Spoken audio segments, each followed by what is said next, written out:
Dear students, आज हम study करेंगे क्लास 12 के रसायन विज्ञान चैप्टर 2 विलयन के अंतर्गत लेक्चर नंबर 8 में द्रव विलयनों के वाष्प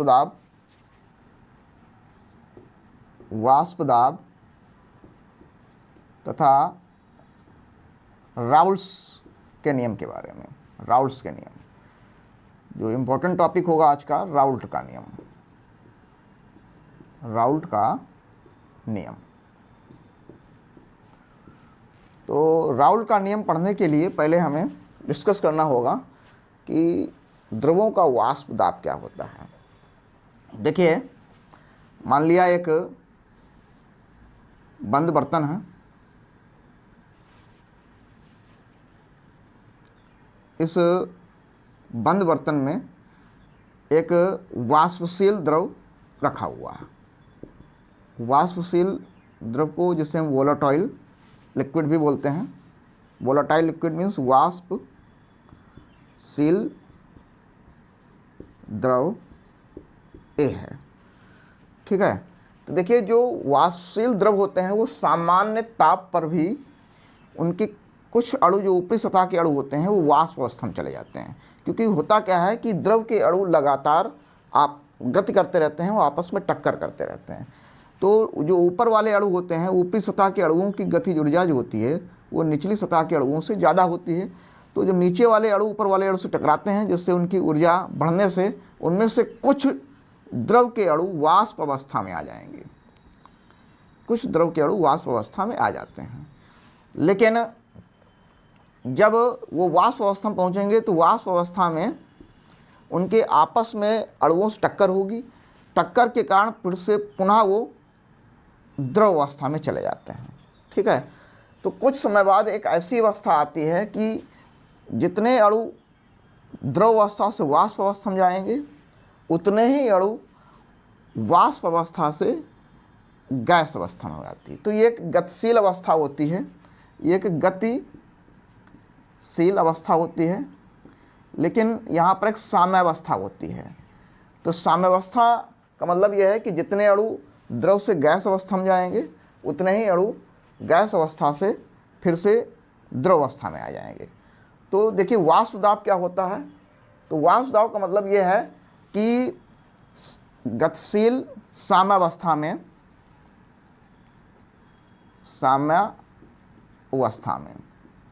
गतिशील साम्यावस्था में द्रव के वाष्प द्वारा द्रव की वाष्प द्वारा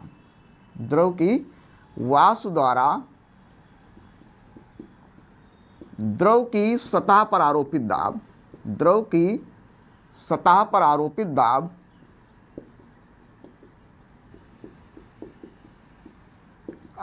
दाब वाष्प दाब कहलाता है। क्या कहलाएगा? वाष्प दाब कहलाता है। तो स्टूडेंट्स, क्लियर हुआ होगा कि द्रव का वाष्प दाब क्या होता है। द्रव का वाष्प दाब क्या होगा कि यदि कोई द्रव किसी बंद कंटेनर या बंद बर्तन में रखा हुआ है, तो गतिशील अवस्था का मतलब ये होता है कि द्रव के अणु वाष्प अवस्था में भी जाते हैं, वाष्प से गैस अवस्था में भी। द्रव के अणु वाष्प अवस्था में जाते हैं, वाष्प या गैस अवस्था से पुनः द्रव अवस्था में भी आते रहते हैं। तो एक जो साम्यावस्था होगी, साम्यावस्था मतलब जितने अणु वाष्प अवस्था में जाएंगे उतने अणु पुनः द्रव अवस्था में आ जाएंगे, तो वो साम्यावस्था होगी। तो गतिशील साम्यावस्था में द्रव की वाष्प द्वारा जो ऊपरी सतह पर, इस ऊपरी सतह पर द्रव की ऊपरी सतह पर ये दाब आरोपित किया जा रहा होगा, उस दाब को हम बोलते हैं वाष्प दाब, मीन्स वेपर प्रेशर, ठीक है। क्या बोलेंगे? Vapour pressure of a liquid, या द्रव का वाष्प दाब कहते हैं। देखिए, तो स्टूडेंट्स, वाष्प दाब का मतलब समझ में आया होगा कि द्रव की सतह पर द्रव के अणुओं द्वारा आरोपित दाब वाष्प दाब कहलाता है। यहाँ पर एक द्रव है, तो साम्यावस्था में जो दाब डाला जा रहा है वो इसका वाष्प दाब हो गया, वाष्प दाब। मान लिया ये वाष्पशील द्रव ए है, तो इसका वाष्प दाब PA0 लिखेंगे, क्योंकि यहाँ पर एक ही द्रव है, तो इसलिए इसका जो वाष्प दाब होगा PA0, शुद्ध अवस्था में वाष्प दाब। इसके लिख सकते हैं शुद्ध अवस्था में वाष्प दाब। अब मान लिया हमने दूसरा भी लिक्विड लिया, लिक्विड बी, लिक्विड बी है वाष्पशील द्रव बी, बंद बर्तन में है, तो इसकी भी वाष्प बनेगी। तो साम्यावस्था में इसकी वाष्प के भी अणु द्रव की सतह पर दाब आरोपित कर रहे होंगे। क्योंकि ये एक ही लिक्विड है, तो यहाँ पर जो वाष्प होगा, वाष्प दाब होगा, इसे भी लिखेंगे शुद्ध अवस्था में वाष्प दाब, और इसे भी PB0 लिख लिया गया। अब हम लोग देखेंगे आंशिक वाष्प दाब। आंशिक वाष्प दाब, आंशिक वाष्प दाब क्या होता है? तो देखिए आंशिक वाष्प दाब क्या होगा। मान लिया यहाँ पर एक कंटेनर है और उस कंटेनर में दोनों द्रव, वाष्पशील द्रवों को ले लिया। पहले हमने अलग अलग दोनों द्रवों को लिया है, अब हमने एक साथ दोनों द्रवों को लिया। पहले अलग अलग द्रव ए लिया गया, द्रव बी। यहाँ पर है दो वाष्पशील द्रव ए व बी। तो जब दोनों वाष्पशील द्रव है तो वाष्प तो दोनों की बनेगी। तो मान लिया ये वाष्प के अणु हो गए ए के, बंद कंटेनर ले लेते हैं, और इसमें ये बीच बीच में हो गए बी के।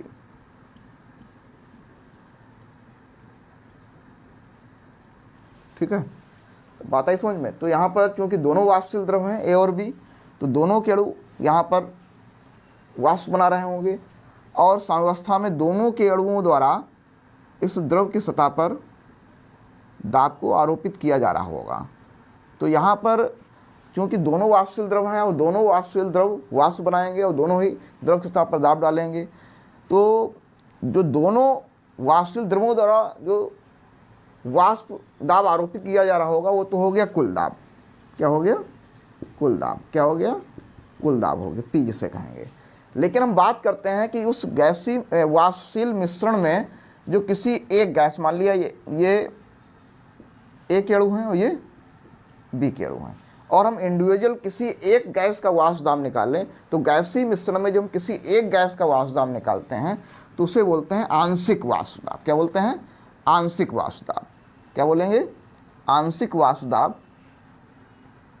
तो ये हो जाएगा आंशिक वाष्प दाब। अगर ए के अणु हैं तो PA हो जाएगा। मान लिया बी के अणु हैं तो इससे लिखा जाएगा आंशिक वाष्प दाब PB। तो आंशिक दाब का मतलब स्टूडेंट समझ में आया कि यदि किसी कंटेनर में, किसी बंद बर्तन में दो या दो से अधिक वाष्पशील द्रव हैं, तो दो या दो से अधिक वाष्पशील द्रवों का स्थिर ताप पर किसी एक द्रव द्वारा द्रव की सतह पर आरोपित दाब, किसी एक द्रव द्वारा द्रव की सतह पर आरोपित दाब जो होगा आंशिक वाष्प दाब होगा। ठीक है, तो आंशिक दाब वाष्प दाब की डिफिनीशन लिख सकते हैं। तो आंशिक दाब की डिफिनीशन क्या होगी कि दो वाष्पशील द्रवों के मिश्रण में, दो वाष्पशील द्रवों के मिश्रण में, चलिए लिख देते हैं, दो वाष्पशील द्रवों के मिश्रण में स्थिर ताप पर स्थिर ताप पर साम्यावस्था में किसी एक द्रव की वाष्प द्वारा वाष्प द्वारा आरोपित दाब, वाष्प द्वारा आरोपित द्रव की सतह पर दाब, द्रव की सतह पर दाब क्या कहलाएगा हमारा? आंशिक वाष्प दाब कहलाएगा, आंशिक वाष्प दाब कहलाता है। ठीक है, तो समझ में आया होगा स्टूडेंट। आंशिक वाष्प दाब मीन्स क्या होता है कि यदि हमारे पास दो वाष्पशील द्रवों का मिश्रण है तो वाष्प अवस्था में किसी एक गैस का जो वाष्प दाब निकालेंगे तो उस वाष्प दाब को बोलेंगे आंशिक वाष्प दाब। और हमने यहाँ पर लिखा था कुल दाब, तो कुल जो दाब होगा वो दोनों गैसों के आंशिक दाबों के योग के बराबर होगा। ठीक है, ये हम लोगों ने क्लास 11th में डाल्टन के नियम में पढ़ा हुआ है। अब हम लोग डिस्कस करेंगे इसी के आगे जो है राउल्ट्स के नियम के बारे में। अब हम आगे डिस्कस करेंगे वाष्प दाब से संबंधित राउल्ट का नियम।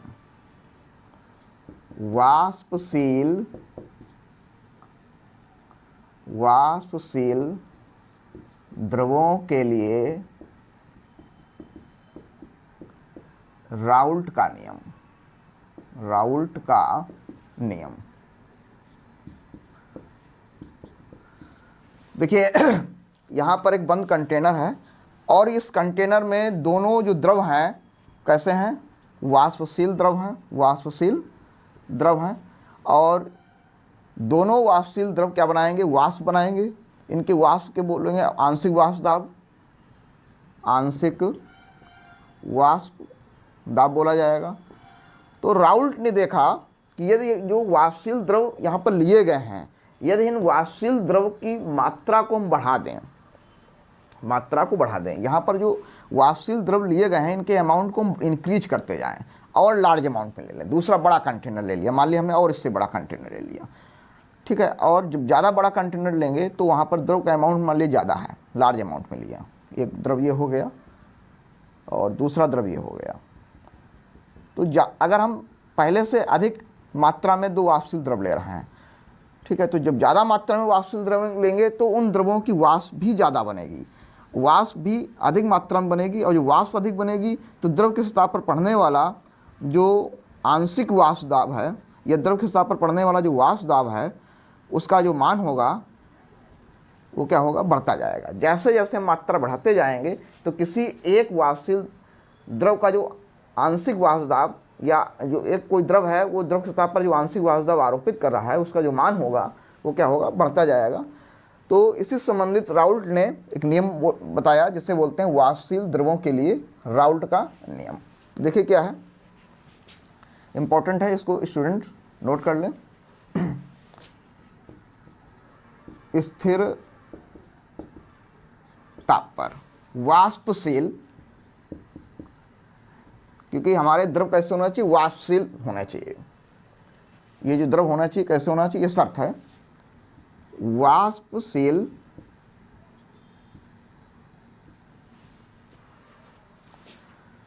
द्रवों के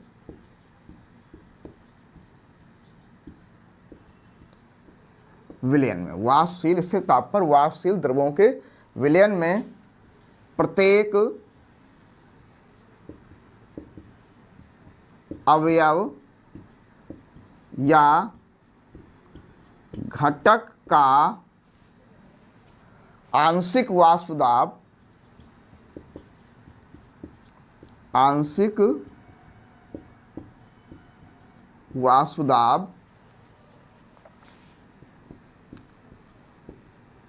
विलयन में उस अवयव के मूल अंश या जिसे हम प्रभाज भी कहते हैं के समानुपाती होता है। समानुपाती होता है। तो इसको नोट कर सकते हैं या स्क्रीनशॉट ले सकते हैं। ये इसका परिभाषा हो गई कि जैसे जैसे हमने बताया कि जैसे जैसे हम अमाउंट इंक्रीज करेंगे, मात्रा इंक्रीज करेंगे, तो मात्रा वाष्पशील द्रवों की इंक्रीज होने पर वाष्प की मात्रा भी इंक्रीज होगी और जो वाष्प ज़्यादा बनेगी तो वाष्प द्वारा आरोपित दाब भी बढ़ जाएगा। तो आंशिक जो वाष्प दाब बढ़ेगा तो आंशिक दाब वाष्प दाब का मान जो होगा वो निर्भर कर रहा है उसके मोल अंश पर। जितनी ज़्यादा मोल अंश मात्रा को यहाँ पर मोल अंश में लिया गया, जैसे जैसे उस विलायक उस अवयव का मोल अंश बढ़ता जाएगा, उस अवयव का मोल अंश बढ़ने से वाष्प दाब भी बढ़ता जाएगा। इसको स्क्रीनशॉट लेते हैं, फिर हम उसके फॉर्मूले के बारे में डिस्कस करेंगे। उसके में बताया गया कि किसी द्रव विलयनों में जो प्रत्येक अवयव का आंशिक वाष्प दाब है, आंशिक वाष्प दाब उसके मोल अंश के समानुपाती होगा। मान लिया यहाँ पर दो विलयन हैं, दो वाष्पशील द्रव हैं और उनके वाष्प दाब जो हैं पीए और पीबी हैं। तो जो है यहाँ पर लिखेंगे माना वाष्पशील द्रवों के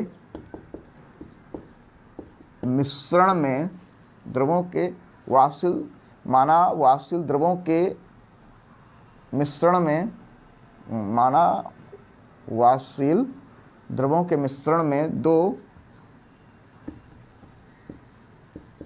वाष्पशील द्रव ए व बी के शुद्ध अवस्था में वाष्प दाब। अभी हमने फिगर में बताया था कि जब हम अलग अलग इंडिविजुअली दोनों द्रवों को लेंगे तो अवस्था में जो वाष्प दाब होंगे वो शुद्ध अवस्था में वाष्प दाब होंगे। शुद्ध अवस्था में वाष्प दाब पी ए नॉट व पी बी नॉट तथा मिश्रण में दोनों द्रवों के वाष्प दाब पीए व पीबी तथा मोल अंश क्रमशः XA व XB हैं। तो राउल्ट के नियम से देखिए क्या कहेगा, राउल्ट के नियम से द्रव ए का आंशिक वाष्प दाब पीए, ये क्या हो गया, द्रव ए है, इसका आंशिक दाब पीए है। राउल्ट का नियम कहता है कि दो वाष्पशील द्रवों के विलयनों में जो प्रत्येक अवयव का आंशिक वाष्प दाब होगा वो उसके मोल अंश के विलयन में उसके मोल अंश के समानुपाती होगा। तो आंशिक वाष्प दाब पीए हो गया, आंशिक वाष्प दाब पी होगा, एक्स से क्या होगा, उसका मोल अंश हो गया। समानुपाती को हटाएंगे तो P A equal to P A not X A, ये बन गया फॉर्मूला। तो यहाँ पर पी ए क्या हो गया, इस द्रव का वाष्प दाब हो गया आंशिक वाष्प दाब मिश्रण में। पी ए नॉट क्या होगा, शुद्ध अवस्था में वाष्प दाब होगा, जो यहाँ पर लिखा हुआ शुद्ध अवस्था में वाष्प दाब हो गया, ठीक है, पी ए नॉट। इसी प्रकार से द्रव बी का आंशिक वाष्प दाब P B directly proportional to होगा एक्स बी, जिसे लिख सकते हैं P B equal to P B nought X B. तो हम इस प्रकार से दोनों द्रवों के आंशिक वाष्प दाब निकाल सकते हैं। इसका स्टूडेंट्स स्क्रीनशॉट ले सकते हैं, आगे डिस्कस करते हैं। तो डियर स्टूडेंट्स, हम लोगों ने डिस्कस किया राउल्ट का नियम, वाष्पशील द्रवों के लिए राउल्ट का नियम, जिसमें हमने अलग अलग द्रवों के लिए वाष्प दाब के फॉर्मूले आंशिक वाष्प दाब फॉर्मूला निकाला, P A equal to P A not X A and P B equal to P B nought X B.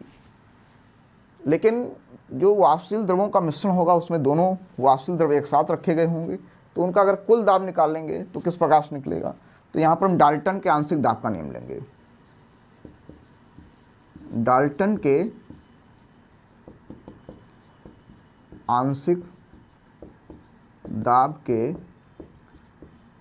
नियम से क्लास 11 में पढ़ाया गया है कि यदि दो या दो से अधिक आपस में रासायनिक क्रिया न करने वाली गैसें हों या द्रव हों तो उनके मिश्रण में कुल जो दाब होगा वो सभी घटक गैसों के आंशिक दाबों के योग के बराबर होता है। तो यहाँ पर कुल दाब जो होगा, कुल दाब P, वो जितने भी वाष्पशील द्रव होंगे उनके आंशिक दाब PA प्लस PB के योग के बराबर होगा। अब हम यहाँ पर वैल्यू रख देंगे तो P equal to PA, PA की वैल्यू हो जाएगी PA nought XA plus PB की वैल्यू हो जाएगी PB नॉट XB। तो इस फॉर्मूले से हम न्यूमेरिकल लगा सकते हैं, कुल दाब न्यूमेरिकल में कुल दाब निकाल सकते हैं। अब मान लिया हमें ज्ञात है चूँकि XA plus XB equal to 1 है, तो फार्मूला बनेगा, अगर हम XA की वैल्यू निकाल लें तो XA इक्वल टू हो जाएगा 1 माइनस XB हो जाएगा। यहाँ वैल्यू पुट करेंगे तो देखिए क्या आएगा यहाँ पर, P equal to PA nought XA, XA की वैल्यू आ गई 1 minus XB, 1 minus XB plus PB nought XB। अंदर हम मल्टीप्लाई करा लेंगे, PA not minus PA nought XB plus PB nought XB। ठीक है, और इसको अगर कैलकुलेट करेंगे तो हो जाएगा P equal to PA not minus, इन दोनों में हम कॉमन ले लेते हैं XB को, तो अंदर बचेगा इसके PA not minus PB nought XB। इस फार्मूले के द्वारा अभी हम कुल दाब का कैलकुलेशन कर सकते हैं। ये माइनस इसलिए हो जाएगा क्योंकि अगर हम ब्रैकेट ओपन करेंगे तो ये माइनस माइनस फिर से हमारा प्लस हो जाएगा। ठीक है, तो इस फार्मूले के द्वारा जो है हम कुल दाब की गणना कर सकते हैं। इसको हम एक ग्राफ के द्वारा भी दिखा सकते हैं। ये मान लिया एक वाष्पशील द्रव है, तो उसकी वैल्यू हम लिख लेंगे यहाँ पर XA इक्वल टू 1 है और यहाँ पर XB की वैल्यू जो है वो 0 है। ठीक है, तो यहाँ पर जो फॉर्मूला बनेगा, ग्राफ बनेगा, वो इस प्रकार से बनेगा। ये यहाँ पर जो दाब होगा शुद्ध अवस्था में होगा, PA नॉट लिखेंगे। अब इस यहाँ पर जाएंगे तो XA मान लिया 0 हो गया और XB हमारा 1 हो गया।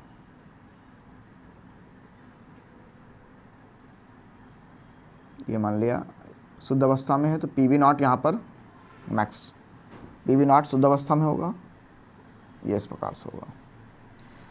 अब बीच के ग्राफ देखेंगे, ये जो होगा दोनों के गैसीय मिश्रण को दिखाएंगे, क्योंकि हम A से B जाएंगे तो धीरे धीरे A में जो शुद्ध अवस्था में जो एक द्रव होगा उसमें दूसरा द्रव धीरे धीरे मिलाते जाएंगे, तो ये मिश्रण आएगा यहाँ पर, ये कुल दाब आएगा P, और इसका जो मान होगा वो दोनों के आंशिक दाबों के योग के बराबर हो जाएगा, PA प्लस PB। तो ये फर्स्ट पार्ट होगा। ठीक है, ये तुम्हारा इसका ये हो गया सेकंड पार्ट, ये हो गया तुम्हारा फर्स्ट पार्ट, ये इसका थर्ड पार्ट होगा। इस प्रकार से जो है यहाँ पर ये जो दाब होगा तुम्हारा ये दिखाया जाएगा, ये तुम्हारा PA होगा, आंशिक वाष्प दाब। ये जो ग्राफ होगा ये PB का होगा, और ये जो लाइन खींची गई है ये टोटल दाब को व्यक्त करेगी। तो स्टूडेंट्स, ये समझ में आया होगा कि वाष्पशील द्रवों के लिए राउल्ट का नियम। अब हम इसका सेकंड पार्ट डिस्कस करेंगे कि यदि हमारे पास दो जो विलयन है, विलयन में एक तो वाष्पशील द्रव है लेकिन दूसरा जो विलेय है वो एक अवाष्पशील है, तो वहाँ पर राउल्ट का नियम कैसे लागू होगा। स्टूडेंट्स, अभी डिस्कस कर रहे थे हम दो वाष्पशील द्रवों के लिए राउल्ट का नियम। अब हम डिस्कस करेंगे अवाष्पशील विलेय युक्त विलेनों के लिए राउल्ट का नियम। तो देखिए, यदि हम किसी बंद कंटेनर में एक वाष्पशील द्रव लें, तो वाष्पशील द्रव की साम्यावस्था में वाष्प जो द्रव के ऊपर दाब आरोपित करेगी उसे बोलेंगे हम शुद्ध अवस्था में वाष्प दाब P0। ठीक है, लेकिन यहाँ पर हमें अध्ययन करना है अवाष्पशील विलेय युक्त विलेनों के लिए वाष्प दाब। तो हम क्या करेंगे, इस कंटेनर में एक अवाष्पशील विलेय की कुछ मात्रा को मिलाया जाएगा। ये पहले वाष्पशील विलायक या द्रव है।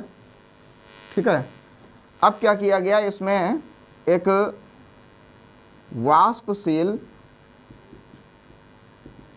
विलायक में अवाष्पशील विलेय को मिला दिया गया। अवाष्पशील विलेय जैसे यूरिया, ग्लूकोज को मिला दिया गया।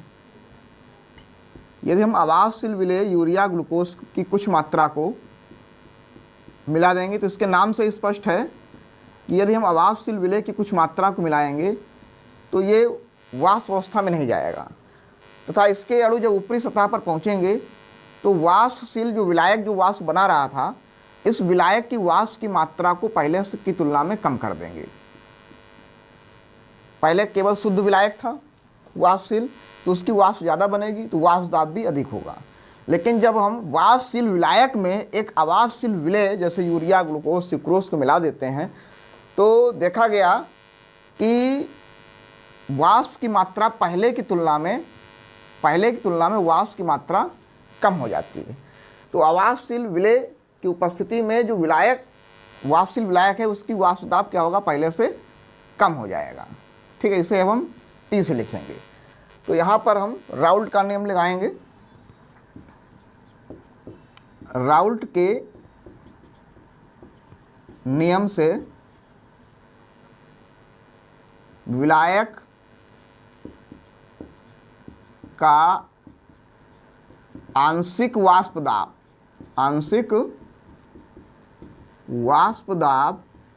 P डायरेक्टली प्रोपोर्शनल टू विलायक के मोलंस,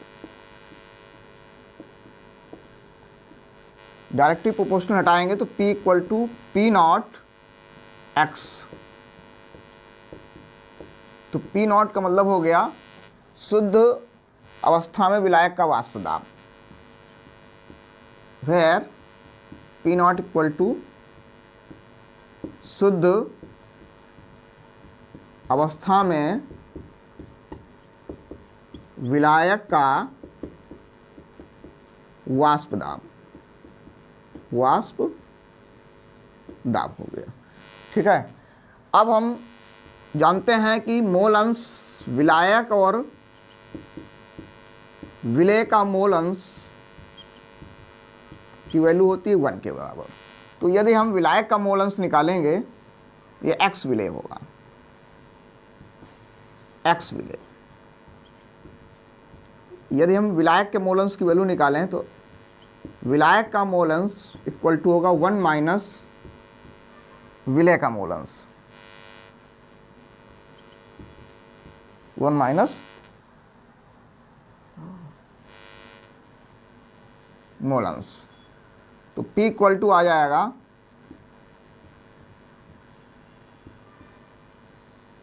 P0 और यहाँ पर हम लेंगे 1 माइनस एक्स विलेय का मोल अंश। P0 को इधर ले लेंगे तो P upon P0 equal to 1 minus X विलेय का मोल अंश। देन फार्मूला जो हमें बनेगा यहाँ पर, तो ये वैल्यू अगर इधर ले ली जाएगी तो एक्स विलेय का मोल अंश इक्वल टू हो जाएगा 1 minus P upon P nought, इसको लिख सकते हैं एक्स विलेय का मोल अंश equal to P not minus P upon P not.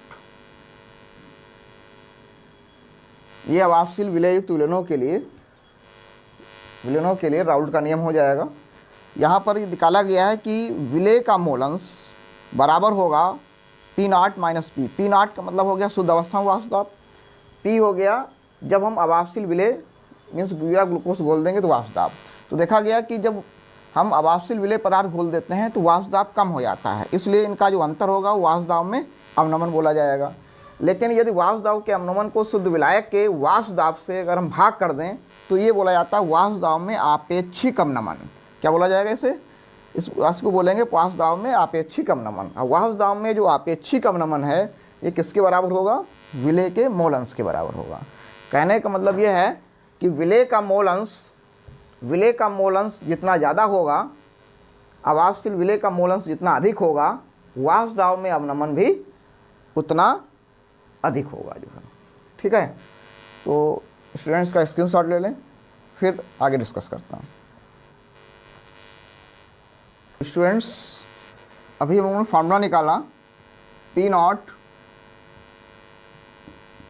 Not minus P upon P not equal to X विलेय का मोल अंश।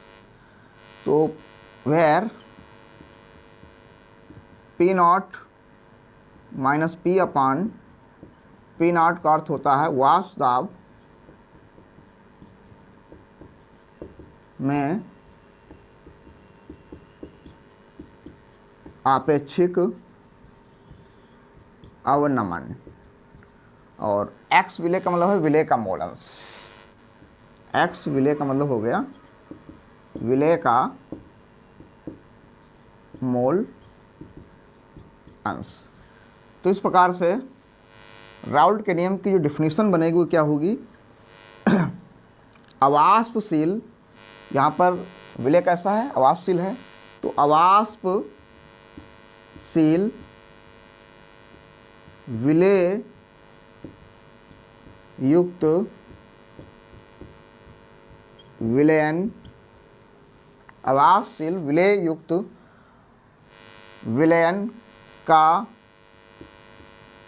वाष्प दाब में आपेक्षिक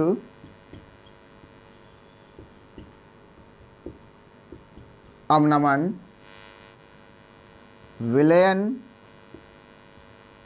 में घुले अवाष्पशील विलेय के मोल अंश के बराबर होता है, के बराबर होता है। तो इसकी डिफिनीशन हो गई, स्क्रीनशॉट लिख सकते हैं।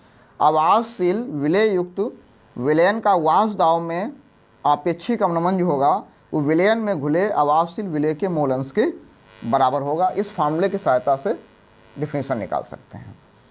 अब हम न्यूमेरिकल लगाने के लिए फार्मूला डिस्कस करेंगे, स्क्रीनशॉट ले लें इसका सभी को।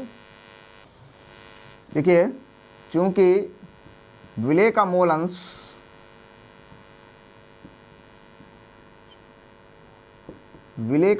बराबर होता है विलेय के मोल अपान विलायक प्लस विलेय के मोल।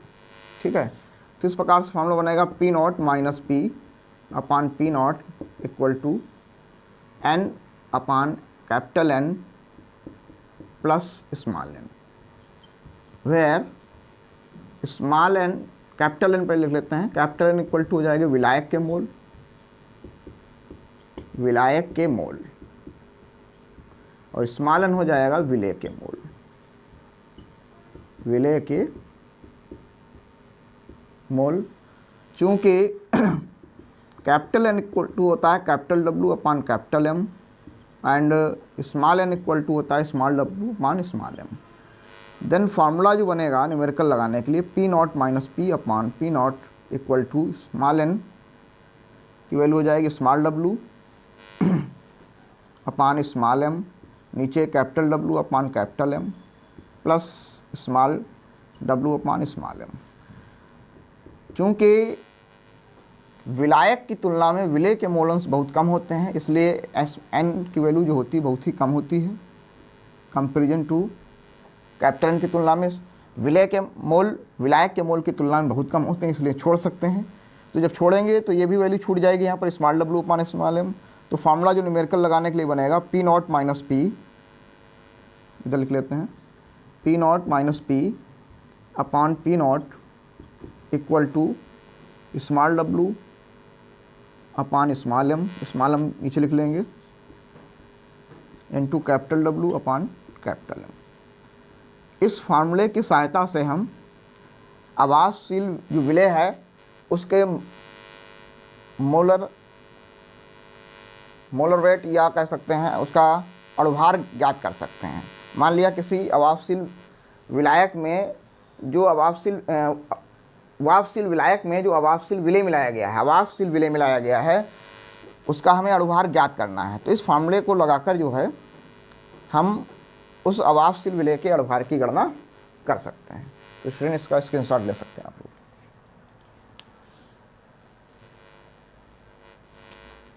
तो अब देखते हैं चार्ट के द्वारा, चूँकि यहाँ पर विलेय तो अवापशील है, वाष्प बनेगी नहीं, वाष्प बनेगी विलायक की। तो विलायक के मोल लिए जाएंगे, यहाँ पर मोलंस होगा सिर्फ विलायक का।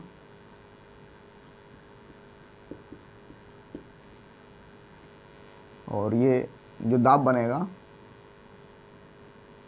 पी नॉट, ये हो जाएगा शुद्ध विलायक का वाष्प दाब। शुद्ध अवस्था में विलायक का वाष्प दाब। और ये जो लाइन होगी ये पी को दिखाएगी, विलायक का आंशिक वाष्प दाब को दिखाएगी। ये जो वैल्यू होगी यहाँ पर x1 इक्वल टू 0 हो जाएगा एक तरफ से, यानी x1 इक्वल 1 हो 0 होगा यहाँ पर, x2 की कोई आवश्यकता नहीं पड़ेगी, ऐसे लिख सकते हैं सीधे x विलायक जो है केवल। ठीक है, ये ऊपर जो होगा ये वाष्प दाब कहलाएगा आप लोगों को। ठीक है, तो इस प्रकार से चार्ट के द्वारा हम समझ सकते हैं। अब हम पढ़ेंगे राउल्ट नियम की, राउल्ट के नियम की सीमाएं, राउल्ट के नियम की सीमाएं। तो फर्स्ट सीमा यह है कि राउल्ट का नियम, यहाँ पर जो अवापशील विलेय मिला गया है इसकी मात्रा विलायक की तुलना में बहुत कम होती है, इसलिए राउल्ट का नियम केवल तन विलयनों के लिए मान्य है, तन विलयनों के लिए मान्य है। तथा सांद्र विलयन, अगर विलायक अवापशील विलेय की मात्रा बढ़ा दी जाए विलायक में तो ये राउल्ट के नियम से विचलन प्रदर्शित करने लगता है। तो सांद्र विलयन इस नियम से विचलन प्रदर्शित करते हैं। दूसरा जो है, जो अवापशील विलेय विलायक में मिलाया जाएगा वाष्प विलायक में, उनकी आपस में रासायनिक क्रिया नहीं होनी चाहिए। विलायक व विलेय की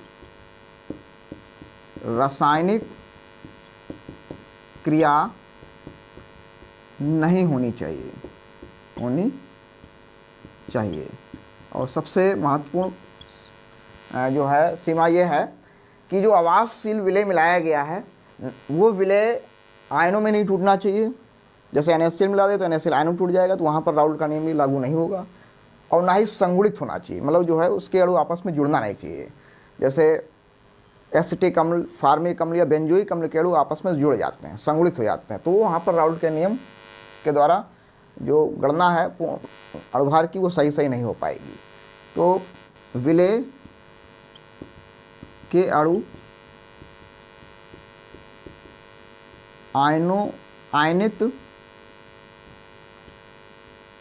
आयनित या संगुणित नहीं होना चाहिए, आयनित या